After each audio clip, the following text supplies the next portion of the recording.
dia com fé em Jesus, não é? Amém? Nós não vamos ter preleção, vamos ocupar todo o tempo com a mensagem, a visão de Patmos. Eu estou com saudade desse estudo, continuar o estudo. Hoje é a partir do parágrafo 60, a visão de Patmos, que é mais uma das partes das 7 eras da igreja, não é? De número 2, o livro de número 2 pertence à série As 7 Eras da Igreja.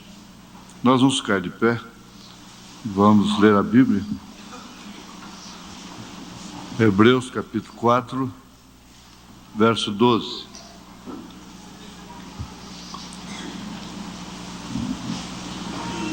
Aos Hebreus 4, verso 12. Porque a palavra de Deus é viva e eficaz, e mais penetrante do que espada alguma de 2 gumes, e penetra até a divisão da alma e do espírito, e das juntas e medulas, e é apta para discernir os pensamentos e intenções do coração. E não há criatura alguma encoberta diante dele. Antes, todas as coisas estão nuas e patentes aos olhos daquele com quem temos de tratar. Te pedimos, ó Pai, que o objetivo de cada um seja alcançado. Sabemos e cremos que o objetivo de cada uma destas pessoas de levantar cedo e vir para a Tua casa é ouvir a Tua palavra, uma porção da Tua palavra.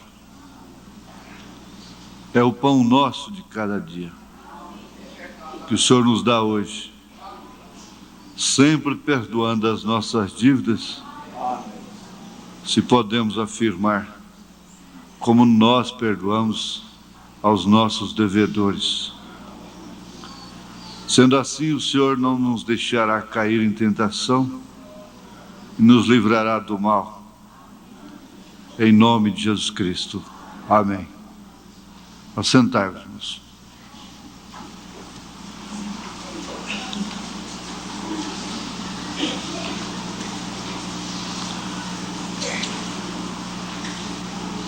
Aqui nós estamos vendo uma parte que nunca poderíamos cometer erro algum sobre isto, porque a interpretação é do próprio Senhor Jesus Cristo. Isso é bom ser sempre lembrado, enfatizado, guardado. Há escrituras que claramente, sim, de uma maneira clara, o próprio Deus a interpreta, ou as interpreta, não é? Como já mencionamos, estudamos, o caso da semente do joio e do trigo. Assim também, essa parte do Apocalipse está no seu primeiro capítulo, Apocalipse capítulo 1, versículo 20. Porque aqui o próprio Senhor Jesus Cristo está dizendo: o mistério das 7 estrelas que viste na minha destra e dos 7 castiçais de ouro. As 7 estrelas são os anjos das 7 igrejas. E os 7 castiçais que viste são as 7 igrejas. Então é o próprio Senhor Jesus Cristo vindicando aquele quadro ali. 7 eras, 7 igrejas, 7 mensageiros. Esse quadro ali, então, das 7 eras, ele é vindicado, interpretado pelo próprio Senhor Jesus Cristo. E como se observa, através da própria palavra de São Pedro, a Bíblia não é de particular interpretação. Quem interpreta a Bíblia numa interpretação particular sua, chama para si destruição. Então me faz lembrar aqui do nosso encerramento, no quadro de ministros, e não para justificar aquilo que eu chamo de nossas mazelas, mas para encararmos a realidade. Todos levantaram as mãos dizendo que têm problemas pessoais, problemas de família. Mas quando eu perguntei, aqui tem alguém com problema doutrinário?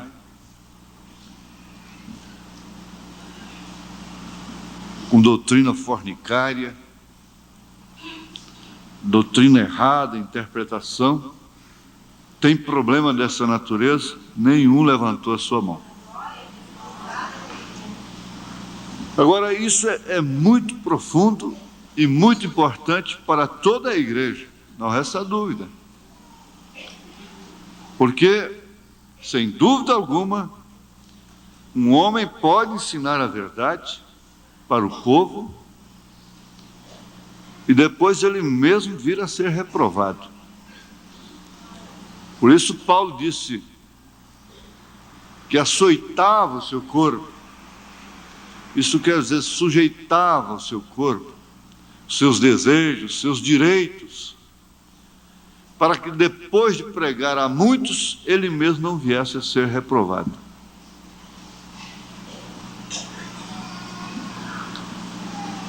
E com essa certeza, nós estamos entre aqueles que estavam com São João, quando ele disse, no que é verdadeiro, estamos. Você pode notar que você não tem problema doutrinário, você não tem luta na mente, você não tem medo de encarar o juízo eterno, o trono da graça, ou o trono branco, o trono do juízo. Você não tem nenhum medo por aquilo que você crê, pela doutrina que você tem. A única interrogação que você tem é pela sua vida pessoal. E justamente esta interrogação vem porque você crê de uma maneira correta. E crendo de uma maneira correta, você crê que tudo deve ser puro, verdadeiro, limpo, honesto.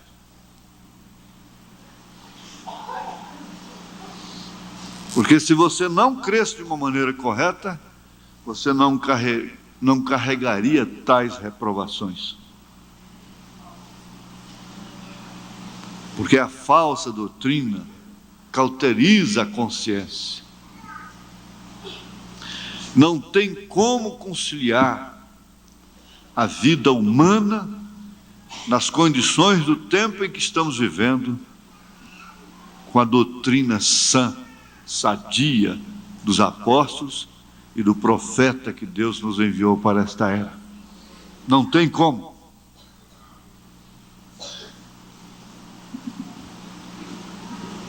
Por isso que as únicas pessoas que erram no mundo hoje somos nós. Nós sim pecamos, eles não pecam mais. Nós erramos, eles não erram mais. Então você se põe lá diante do televisor, xingando aquelas mulheres, xingando aqueles artistas, xingando e murmurando contra eles, mas eles não estão pecando. Quem está pecando é você, estar vendo aquilo. Eles estão no próprio papel deles, eles estão cumprindo as Escrituras, direitinho, em cima da risca, aquelas mulheres desnudas, aí na rua, seja em qualquer lugar que você ponha a xingar, quem está pecando é você, não é ela. Ela não peca. Ela simplesmente é um pé de pecado, ela é um pecadeiro. Então ela não tem como pecar, ela é o pecado. Ele é o pecado. Agora você comete pecado, porque você não é pecado. Você não é erro. Você não é endemoniado. Você não é gadarena, que só quer andar desnuda, despida. Quando você o faz, quer seja parcialmente, de qualquer forma, você viu aí na amnésia. E vai prestando atenção nesses pedacinhos da mensagem do irmão Branham que nós estamos ouvindo aí. Essa mensagem ficou nova agora, sobre a amnésia.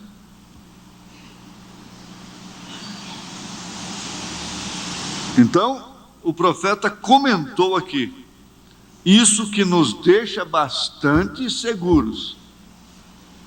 Vocês, os evangelistas, os estudiosos, estudiosas da palavra, devem fixar isso em seus estudos. Isso aqui foi interpretado pelo próprio Senhor Jesus Cristo.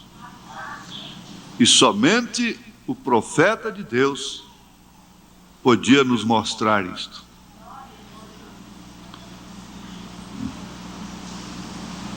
Nós vamos continuar. Que cada um desses mensageiros se manteve fiel à palavra. Característica, preste atenção, característica verdadeira, quer dizer, uma identificação perfeita de que cada um deles foi realmente o mensageiro de Deus para a sua era. Agora, é claro, Deus não exige mais do que aquilo que lhe foi dado. Cada um será medido através daquilo que ele recebeu. A quem mais é dado, mais é exigido. Mas na porção de cada um respectivamente falando, foi fiel à palavra do dia. Como aconteceu com Lutero. Wesley, eles não tinham tudo. Porque você pode pensar, mas, gente, como é que pode isso? Se Lutero ainda cria nas 3 pessoas, batizava nos títulos, Pai, Filho e Espírito Santo, como é que ele foi fiel à palavra? Ele foi fiel à porção do dia. Porque aquilo foi um broto. A semente já havia sido semeada. Tudo estava escuro, negro, como vemos lá na era de Columba, Tiatira. Logo depois vem Lutero. Até ali a semente estava sendo semeada. E esse eclipse veio vindo. Em ordem crescente. Depois veja como a luz aumentou, foi aumentando gradativamente, acontecendo um eclipse total agora nesta era que nós estamos. Que apesar de não ter findado ainda, mas ela está sem Deus. Deus já saiu dela. Jesus saiu dela, está do lado de fora. Aquela manchinha branca lá que tem na última era de Laodiceia, cujo mensageiro é William Branham, é somente para lembrar a noiva que ainda está nessa dimensão. Mas vamos notar o seguinte, que cada um deles foi fiel a porção do dia, a porção do momento.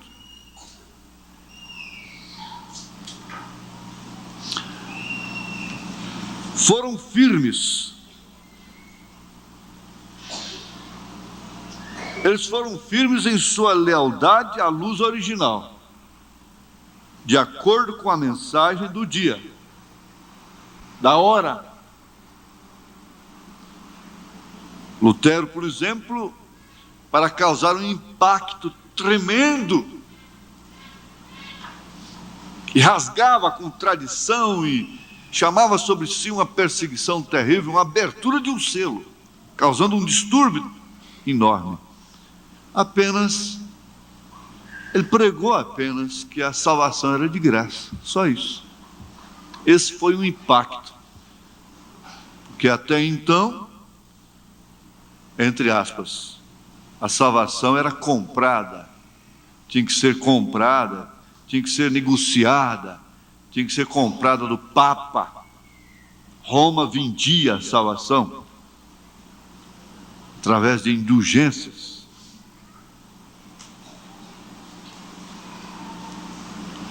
E tirava as almas do purgatório quando cada moeda de ouro batia no gasofilácio e tinia. Então a alma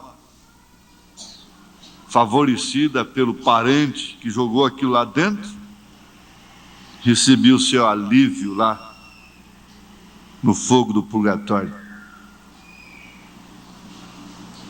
Lutero levantou contra isso e foi o suficiente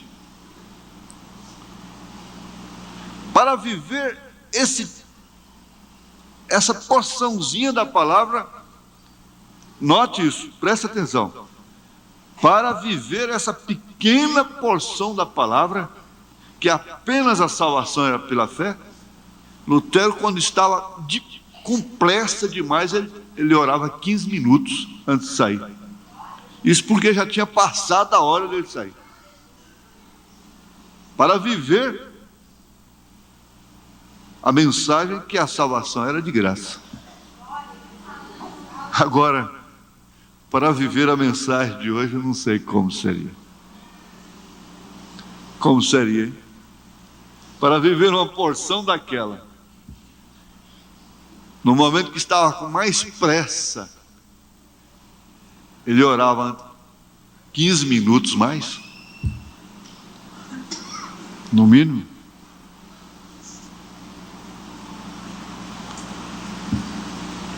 A única via de escape é essa, é lembrar que de Abraão, né? Secando. Meu Deus, misericórdia. À medida que cada era separou de Deus, seu mensageiro fiel tornou essa era para a palavra. Suas forças vinham do Senhor. Eles não sabiam, não podiam compreender como que Lutero ainda pôde manter-se de pé, com saúde mental. Era um milagre.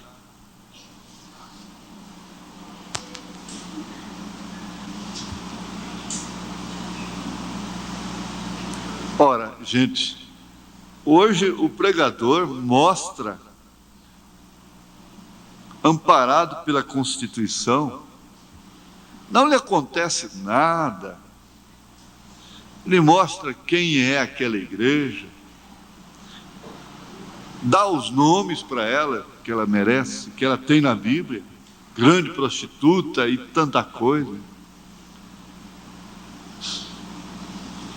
Qual é a perseguição que tem?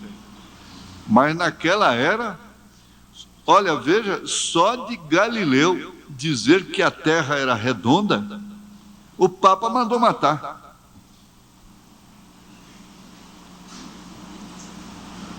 Metido na política religiosa, científica, em todos todos os aspectos. Se não me falha a memória, foi ele mesmo. Vocês que conhecem mais a história aí, sabem disso. E dizer que a teoria que a terra era redonda. Agora dizer que a salvação era pela fé e não por indulgências. Esse homem não morreu por um milagre. Foi tremendo. Ele pregou 95 teses contra a Igreja Católica, Apostólica Romana. Começando pela tese que a salvação é de graça, é pela fé. De onde vinham suas forças? Agora eu pergunto, de onde vem a sua força? O salmista diz, o Senhor é a força da minha vida. De onde vem a sua força? Para continuar, depois de crer que tudo deve ser puro, limpo, honesto, verdadeiro, crer na verdadeira palavra, na verdadeira vida vivida,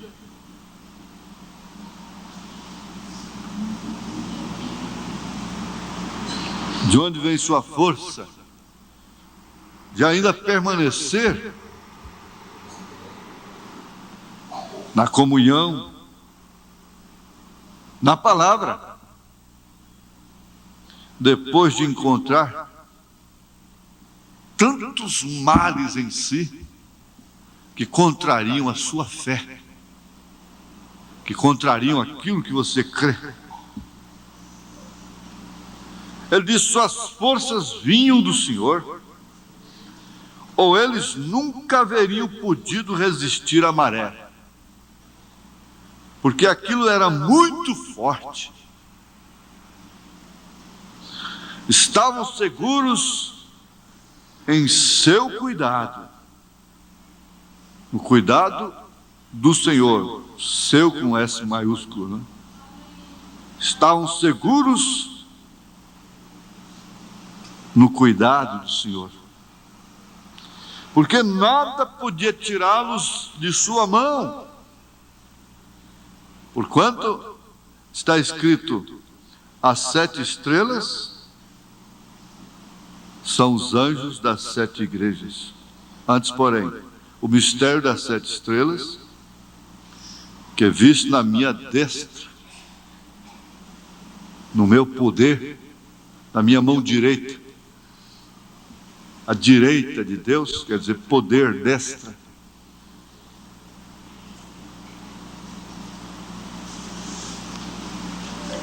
Porque eles estavam em sua mão. Ora, se isso aconteceu com todos eles, começando por Paulo, e o povo que estava com Paulo, logicamente ficaram nas mãos de Deus com Paulo. O povo que estava com Irineu também ficou com Irineu nas mãos de Deus. O povo que estava com Martinho, o povo que estava com Columba, o povo que estava com Lutero e com Wesley estavam, todos eles estavam nas mãos de Deus. Agora eu pergunto, nas mãos de quem está o povo que está com o 7º anjo, que está com Elias, com William Branham, uma vez que ele é uma daquelas estrelas, a última. Esteve aqui na terra, seguro nas mãos do Senhor. Na mão de quem está esse povo que, como ele, crê em tudo que é verdadeiro, em tudo que é honesto, que, como ele, vê o filho no pai, o pai no filho, que batiza em seu nome como os apóstolos batizaram, Porque nesta era não é uma porção apenas. Como esta era reúne todos os males das outras eras,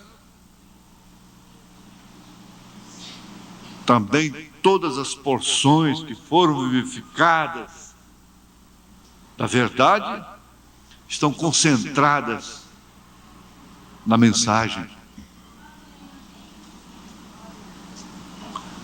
Então nada podia tirá-los de sua mão. Nada pôde tirar o William Branham das mãos de Deus. Nem tampouco havia nada que pudesse separá-los do amor de Deus. Como Paulo desafia lá em Romanos capítulo 8. Quem nos separará do amor de Cristo? Ele relaciona tantas circunstâncias, incluindo largura, profundidade, altura, comprimento, incluindo a própria morte. Ele desafia: quem nos separará do amor de Cristo? É isso, exatamente isso, que deve estar estabelecido no coração de cada um. Então você deixa de fixar a sua atenção no homem, em pessoas.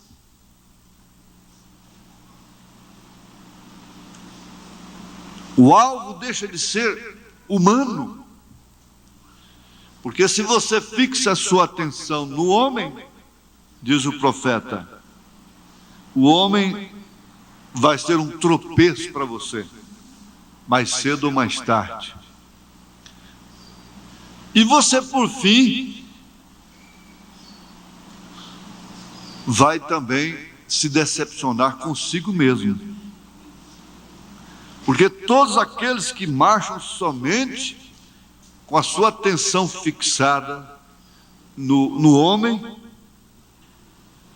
eles caem. Caem.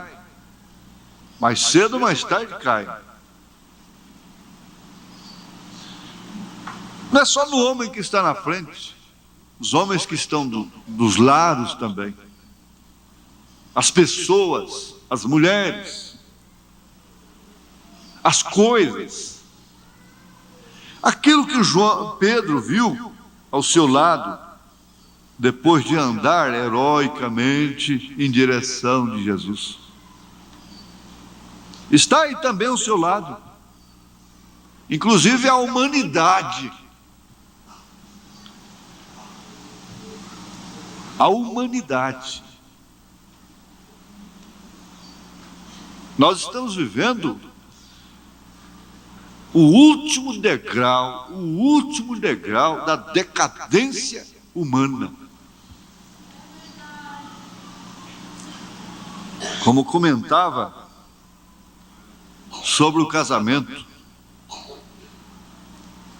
O casamento, na verdade, traz momentos de felicidade, de alegria, de prazer, de gozo. Só que esses momentos estão custando muito caro.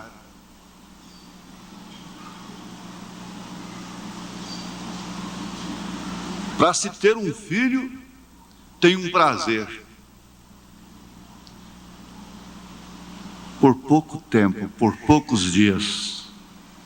Começando pelo ato de sua geração.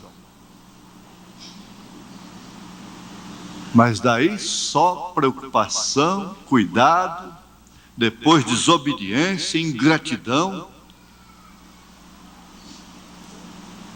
desrespeito.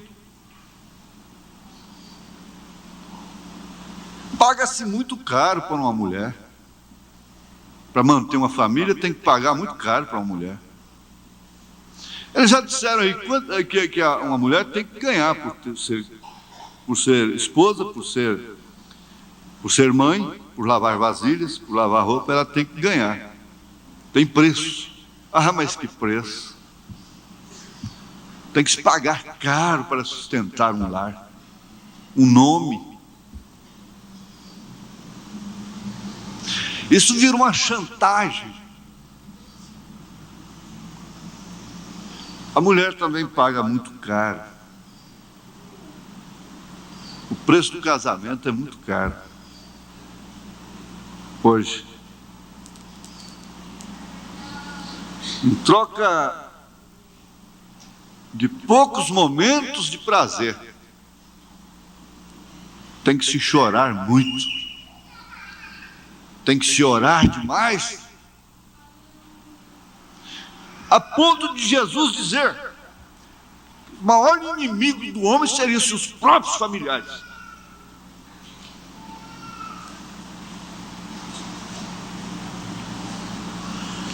De forma que, se você tem uma família que corresponde, dá graças a Deus, porque você não tem como voltar atrás, e elas sabem disso. Principalmente se você é um cristão, principalmente se você tem um posto na igreja.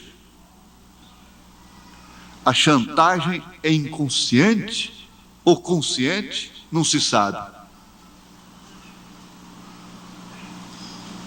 A dependência é uma dependência exigente,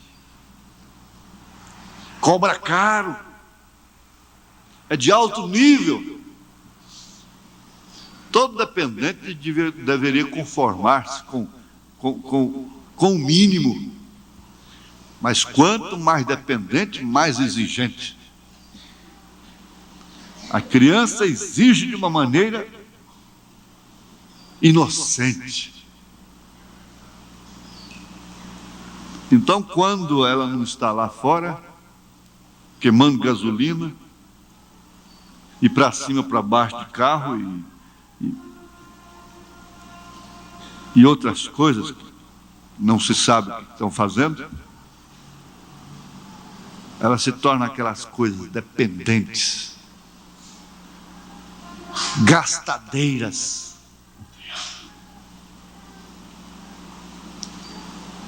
Bom, isso é um dos males principais que está operando, formando a arena, a fogueira, o leão, a leoa.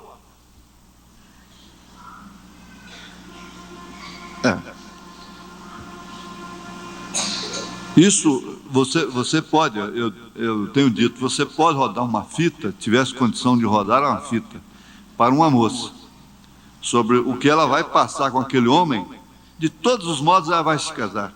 Não adianta você pegar a palavra dela, decidir nada, que ela não quer nada daquilo. Ela vem no escritório, faz reunião com a família, mas ela não vai ficar naquilo. Não vai ficar, não. Pode deixar. E é melhor que não fique mesmo. Não devia nem tratar, né? Porque se trata e não cumpre é pior.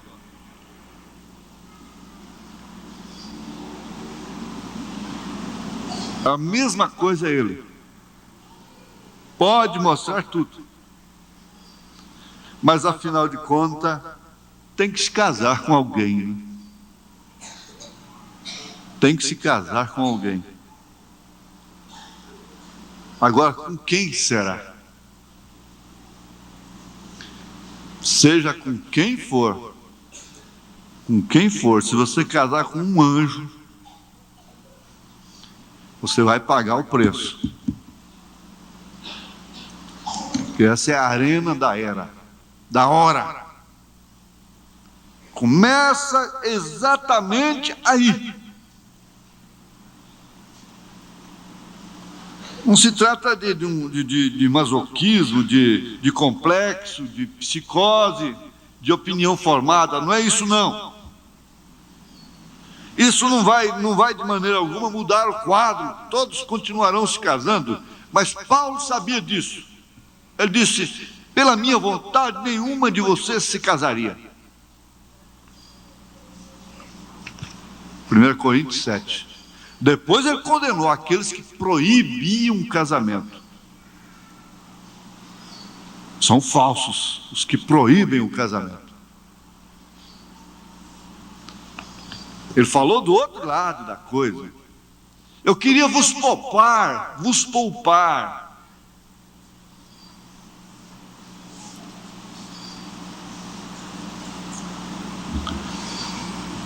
Mas de onde vem a força para enfrentar toda essa contradição, toda essa incoerência, toda essa dificuldade, que você não deve dar nenhum passo sabendo que só te espera flores no caminho?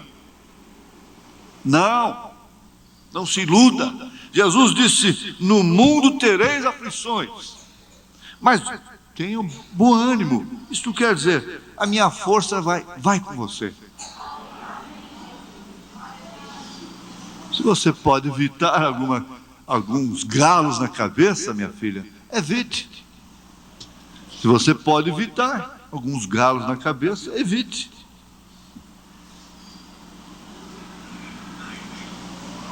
Você pode diminuir um pouco o caminho, lembrando sempre de Israel. A criança que nascesse ali do outro lado do Mar Vermelho podia chegar na terra prometida com 4 dias de idade, mamando no peito da mãe, sem trocar a primeira fralda, se tivesse condição no deserto. Mas, no entanto, ele chegou lá barbado, já velho, com o número do juízo nas costas, 40 anos. O que nasceu na hora que acabou de nascer, porque não se sabe quantos nasceram ao atravessar o Mar Vermelho. Até lá dentro, capaz, 2 milhões de pessoas.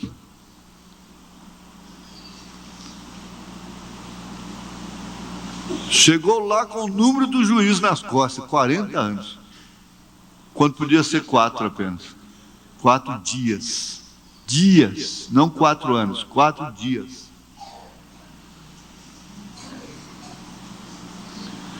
É isso que você faz. É isso que a moça faz. É isso que o rapaz faz. É isso que o homem faz. É só dificultar as coisas. Eu quero pimenta, mãe. Mãe, eu quero pimenta.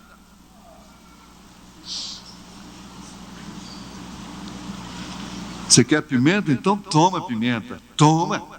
Come. Você quer? Casa. Faz isso, faz aquilo, vai. Vende a casa. Você quer, não é? Cabeçudo. Vende a casa. Acaba com o dinheiro. Vai ter prazer depois ver sua família aí, igual galinha sem ninho.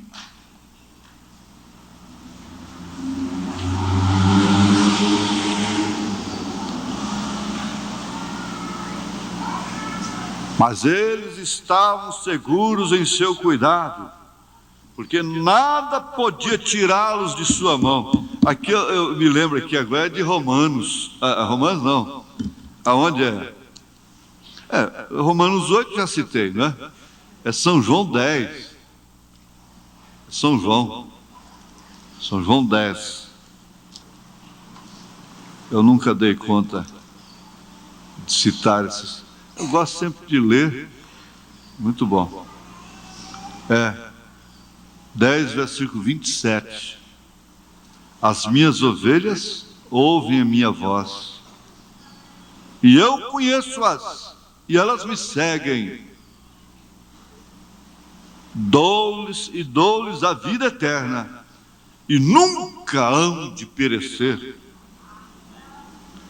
Nunca. Você sabe o que significa nunca? Quando você quer dizer uma coisa que você nunca vai fazer, você diz: olha, você sabe quando é que eu vou casar? Eu vou marcar o meu casamento no dia de São Nunca. Tem gente que fala assim: vou casar com você, sabe que dia? No dia de São Nunca. São Nunca. É o dia que eu vou caixar cochê. E tem uma coisa, não vou pôr em pecado tapuxê também. E quem mexer coxê, eu não ponho na cadeia também, não. Achou bom, hein? A hora que você estiver rodeando uma aí, você vai ver, viu? As minhas ovelhas ouvem a minha voz e eu conheço-as, e elas me seguem, e dou-lhes a vida eterna e nunca hão de perecer. E ninguém as arrebatará da minha mão. Meu Pai que mas deu é maior do que todos, e ninguém pode arrebatá-las da mão de meu Pai. Então está na mão do Filho e na mão do Pai. Porque a mão do Filho é a do Pai, e a do Pai é a do Filho. Aleluias. Não se pode perder. Veja como é que ele disse aqui. Porque nada podia tirá-los de sua mão. Isso em benefício somente do mensageiro individualmente? Como já observamos, não. O seu povo está enquadrado aqui. Por isso que quando o irmão Brana foi lá em cima, em êxtase, que ele viu aquele povo tão sadio, tão bonito, tudo jovem lá em cima, eles eram Branas.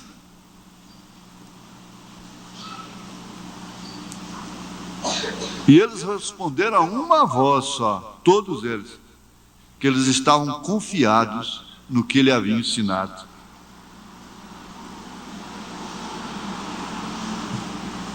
Não tem coisa mais segura para um povo do que saber que está com um mensageiro que está na mão de Deus. Porque nada podia tirá-los de sua mão, nem tampouco havia nada que pudesse separá-los do amor de Deus. Aí entra Romanos 8. Fosse a doença, perigo, nudez, fome, espada, vida ou morte.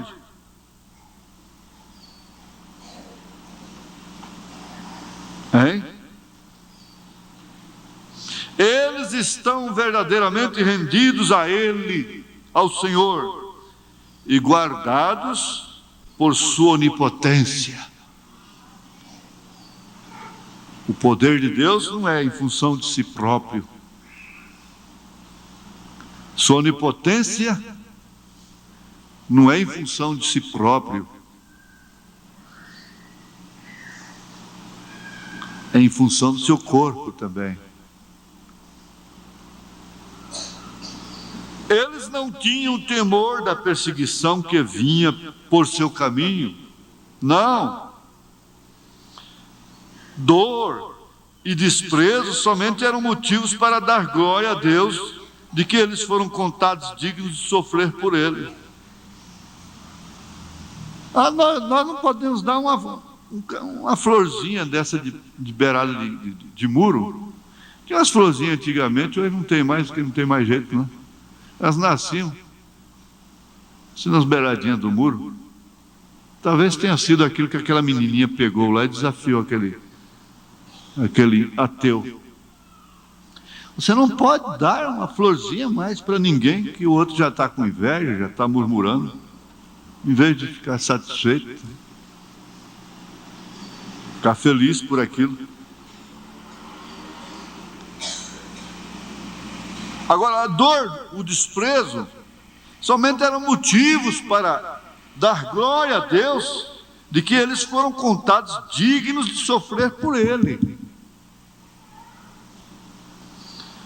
E em gratidão por sua salvação, eles ardiam com a luz de sua vida e refletiam seu amor, paciência, mansidão, temperança, benignidade, e Deus os sustentava com prodígios, sinais e maravilhas.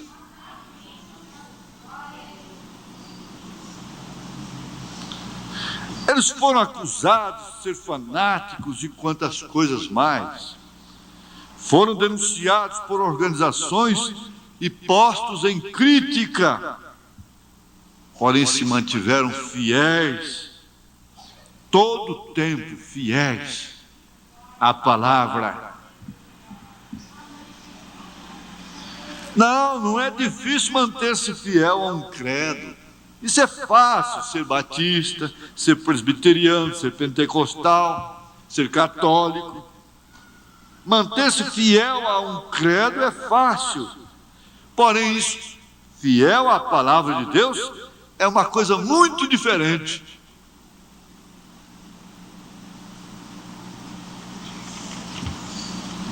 É muito diferente ser fiel a um credo, a um dogma. Os muçulmanos formam um povo, hoje, um dos povos mais fiéis, o mais fiel, pode-se dizer, a seus princípios. Os budistas também.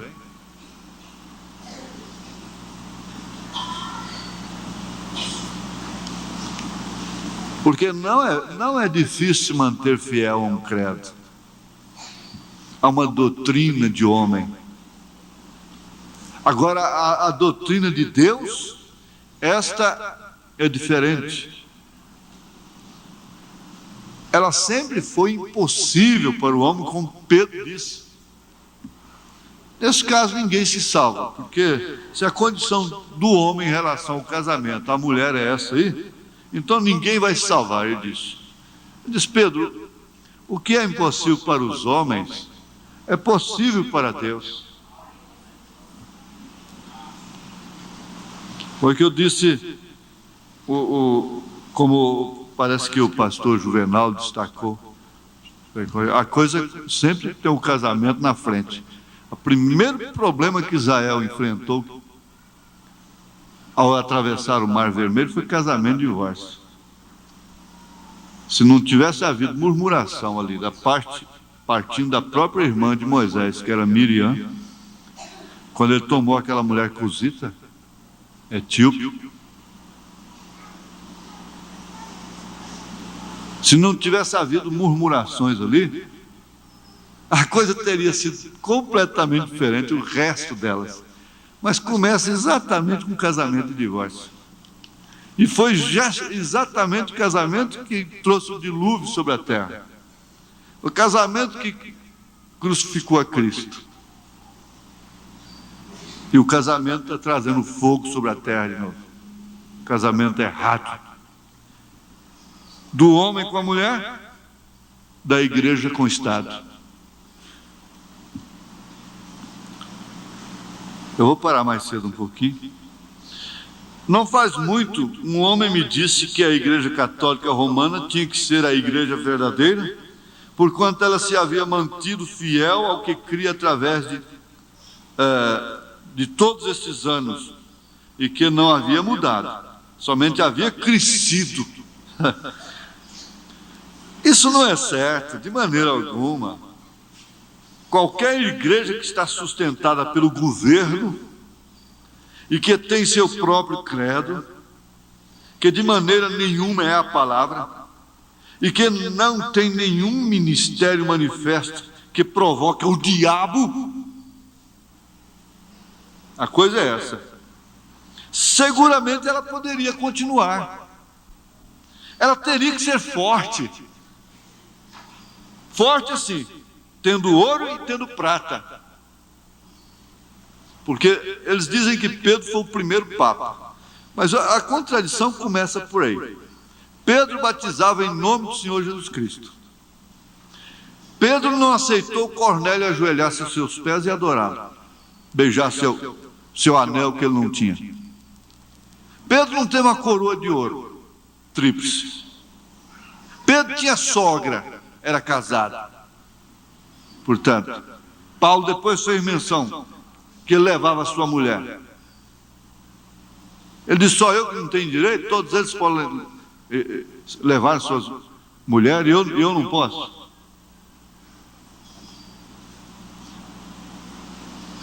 Outra coisa, é que Pedro não tinha ouro nem prata.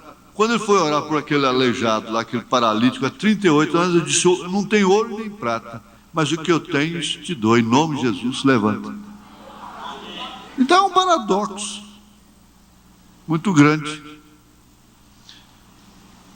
O saudoso ex-presidente Jânio Quadros disse: o Brasil está precisando de uma reforma agrária, começando pelas terras da Igreja Madre. Eles querem? Ela quer? Está aí se compadecendo dos pobres, agitando os pobres, insuflando. Mas veja que coisa tremenda. Se ela é sustentada pelo Estado, o poder dela é o ouro, é a prata. O poder dela é latifundiário, é terra, é indústrias, empresas de gás, de pneu, de fios e tanta coisa. É um ouro que não acaba mais. É o menor estado do mundo e o mais rico do mundo.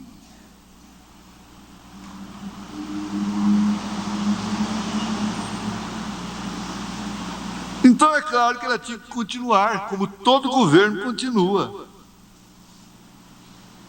O Estado tem que continuar sempre, até que entre o reino eterno, o Rei dos Reis, o Senhor do Senhor, venha. Então ela tem que continuar também até que ela seja lançada no lago de fogo. Não é certo? Ela tem seu próprio credo. Ela não provoca o diabo. Então, seguramente ela tem que continuar. Ela não está nas mãos de Deus, ela está na mão do Estado, na mão do dinheiro. Não, esse não é o critério aceitável.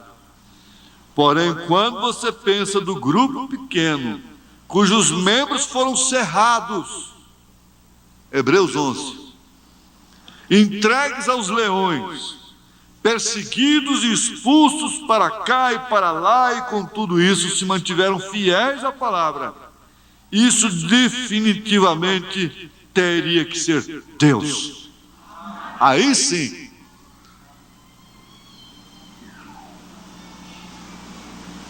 Você tem que entender isso. Os mais, vamos dizer, aqueles que são mais, não sei se posso falar, mais bem-aventurados na vida financeira, mais felizes, devem sempre calcular isso. Enquanto você tem um trabalho apenas de esquentar um carro, entrar dentro e chegar ainda atrasado na igreja, tem viúva que já está sentada aqui há muito tempo, que saiu lá da Vila Brasília, saiu lá do oco do mundo, pais de família arrastando criança.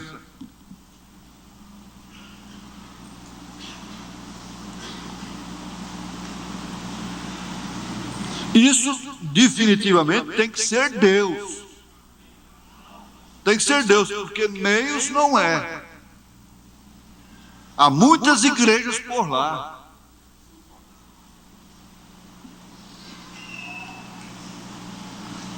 E às vezes elas têm que deixar de comer um pão para vir à igreja. E isso seguramente é Deus. Quando nós podemos, quase que nós incorremos no erro, no perigo tão grande de fazer um favor para Deus, de ir à igreja. Mas isso aí tem que ser realmente Deus. Você que está entregue aos leões, perseguidos, sob pressão terrível, seguramente tem que ser Deus. Tem que ser Deus. Como é que sobreviveram a batalha da fé e todavia permaneceram? Esse é o milagre. Esse que é o grande milagre. É certo que vencer o conforto e vir para a igreja também é um grande milagre.